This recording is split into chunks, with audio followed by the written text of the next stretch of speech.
lagi di podcast Jejak Peradaban, tempat di mana kita belajar sejarah dengan santai, tapi tetap masih berbobot. Hari ini kita akan membahas tentang kekuatan terbesar Islam, yaitu Daulah Utsmaniyah atau Ottoman Empire. Kekaisaran yang berdiri 6 abad, memiliki 3 benua, dan meninggalkan sejarah yang masih terasa sampai sekarang. Oke, kali ini aku nggak sendiri, aku bersama 8 teman yang ahli dalam bidangnya masing-masing. Pastinya mereka akan membahas Daulah Utsmaniyah. Oke, tanpa lama-lama lagi, mari kita sambut bintang tamu kita. Bentar.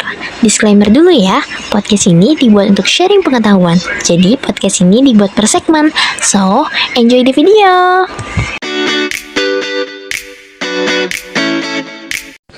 Oke, kita mulai dari sejarahnya dulu nih. Menurut pengetahuan Hendy sama Gilang, gimana sih sejarah Daulah Utsmaniyah itu?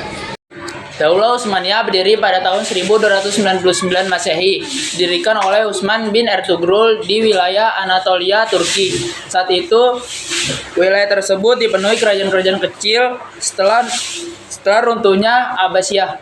Walaupun kecil, wilayah Utsman memiliki satu kelebihan penting, yaitu berada di dunia Kristen Bizantium. Posisi itu membuatnya punya peluang ekspansi, baik melalui diplomasi maupun peperangan.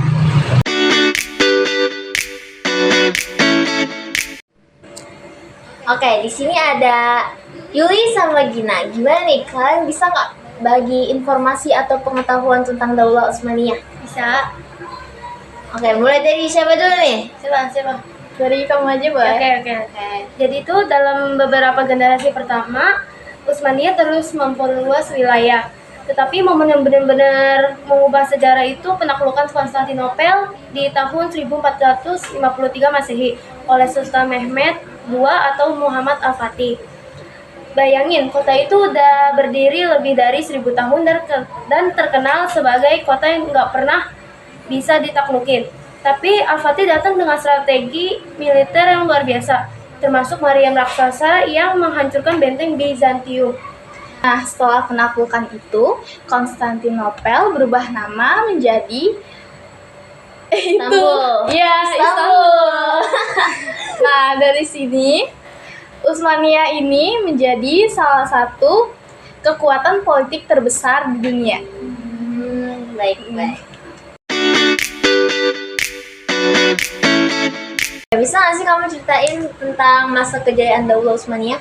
Oke, jadi masa kejayaan Daulah Utsmaniyah itu terjadi pada masa kepemimpinannya Sulaiman Al-Kanani yang terjadi pada abad ke-16 Masehi. Kepemimpinannya membawa dampak besar, yaitu menjadikan wilayah kerajaan menjadi luas, membentang dari Arab Saudi, Mesir, Turki, Eropa bagian timur kalau nggak salah, Eropa bagian timur, bahkan hingga ke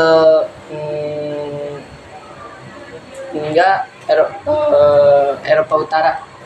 Di masa inilah, seni, budaya, dan ilmu pengetahuan sangat berkembang pesat. Arsitektur seperti Masjid Sulaimaniyah, kaligrafi yang indah, dan juga sistem pendidikannya berbasis wakaf. Ini menunjukkan bahwa pada masa kejayaan Utsmaniyah, ini bukan hanya soal kekuatan militernya saja, tapi peradabannya yang sangat mengesankan. Oke, Yuli, Gilang, gimana sih sistem pemerintahan yang ada di Daulah Utsmaniyah?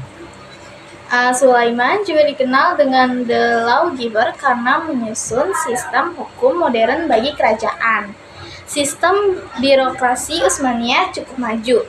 Ada wazir, dewan penasihat, dan sistem administrasi yang jelas. Menariknya, penduduk non-muslim diperbolehkan mempertahankan hukum dan kehidupan agamanya sendiri melalui sistem milad.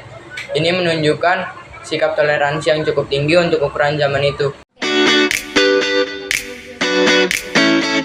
Oke, Daulah Utsmaniyah kan ada kemajuan sama kemundurannya nih. Kalau kita bahas kemundurannya tuh apa aja sih faktornya, terus apa aja yang membuat mereka tuh bisa jadi mundur gitu? Tapi seperti semua peradaban besar, kejayaan tidak berlangsung selamanya. Setelah abad ke-17, Utsmaniyah mengalami kemunduran? Itu salah satu faktornya itu ada perkembangan teknologi di Eropa. Sementara negara-negara barat berkembang dalam ilmu pengetahuan, industri, dan kesenjataan modern. Utsmaniyah masih mempertahankan sistem militer lama. Selain itu muncul krisis ekonomi, konflik internal, korupsi birokrasi, serta pemberontakan di beberapa wilayah.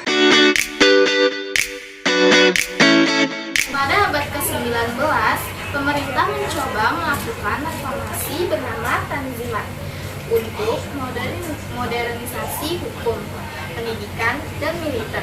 Namun, tantangan eksternal semakin besar, terutama tekanan dari Rusia, Inggris, dan Prancis. Akhirnya, setelah kekalahan dalam Perang Dunia ke-1, Daulah Utsmaniyah runtuh. Pada tahun 1924, lembaga kekhalifahan resmi dihapus, menandai berakhirnya salah satu kekuatan Islam terbesar dalam sejarah. Oke, jadi kesimpulannya nih, apa sih dari Daulah Utsmaniyah?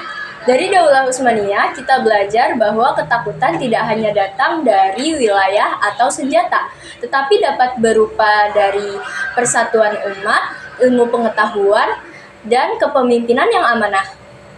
Dan kemunduran terjadi ketika ilmu ditinggalkan, korupsi merajalela, dan teknologi tidak mengikuti perkembangan zaman. Itulah perjalanan panjang Daulah Utsmaniyah dari suku kecil menjadi empire besar, lalu akhirnya runtuh. Sejarah bukan hanya untuk dihafal, tapi dipahami agar kesalahan masa lalu tidak terulang. Segitu aja episode kita kali ini. Jangan lupa nonton episode selanjutnya. Sampai jumpa. Wassalamualaikum warahmatullahi wabarakatuh. Tentunya Abbasiyah. Walaupun kecil, wilayah Utsman memiliki satu kelebihan penting, yaitu berada di dunia Kristen. Anjing tadi apa namanya? Menariknya. Anjing nggak lupa. Menariknya penduduk non-Muslim diperbolehkan. Ulang enggak? Menariknya